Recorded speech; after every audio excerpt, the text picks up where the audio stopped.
hakuna mahali anaenda. Ruto hakuna mahali anaenda. Baka awanyorose next time. Msikuwe na kiherehere hiyo mko nayo. Mjue kuita Mungu first. Ni kiherehere mlikuwa nayo. Bwana Yesu asifiwe sana.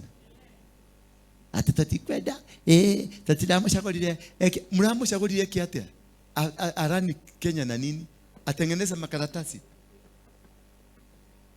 yani tell me mlikuwa nataka afanye nini? Ati mtaenda kotini? Simulienda kotini wakati mlishindwa. Hata hii mtashindwa. This country must be debt free, and the Ruto is going to be used to make our country free from debts za foreigners. And after that ufalme wa Kenya utasimama. Mungu hawezi kuleta revival when we are tuko kwenye madeni. There is no, hakuna. God will never. Hawezi kuishi ati wewe uko sawa na uko na madeni. Hapana, it doesn't work that way. Ruto atatumiwa, atakuja kwako na rungu na tutawaona. Hata mimi mnaweza kuniona kotini. Mimi napiga shikasheshe hapa nikiambiwa sijalipa ushuru. So sisi wote let us pray for this time. Ni sisi tuliitisha hii serikali. Si tuliomba. Sisi ambao tuliomba, tuendelee kuiombea na tuendelee tuombe mifuko ipanuke, hiyo pesa itolewe. Within 1 year atalipa hiyo madeni. Kenya itarudi sawa. Na tutakuwa tumetoa Kenya from the mikono ya watu wa Freemason. Umeelewa? Because they are the one who running the economy.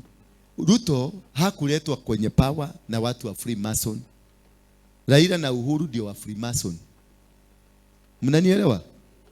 Ruto tulimuombea kutoka aliweza kufaulu. There is no president the vice president ambaye ametoka kwa vice president akakuwa president.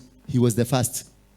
Because kule Karen alijenga madhabahu. Akarudi akazunguka Kenya mzima akiinua madhabahu. Na ndio nawaambianga that's the power of the altar. You can't defeat anybody mwenye anaongozwa na altar. Bwana Yesu asifiwe sana. So huyo Gachagua yake na huyo mtu mwingine lazima tufanye nini? Tuilee mpaka ikue mzima. Na tukate dhara tuweke. Kila kitu tuweke. Inone. Tununue chubi inone. Bwana Yesu asifiwe sana. Mnasema yeye ni muisi, alikuwaga muisi, hata mimi najua alikuwaga muisi, lakini alibadilika kama Waruinge. Alikuwa muisi wa mashamba, yeye alikuwa muisi wa mashamba kwa sababu aliiba yako.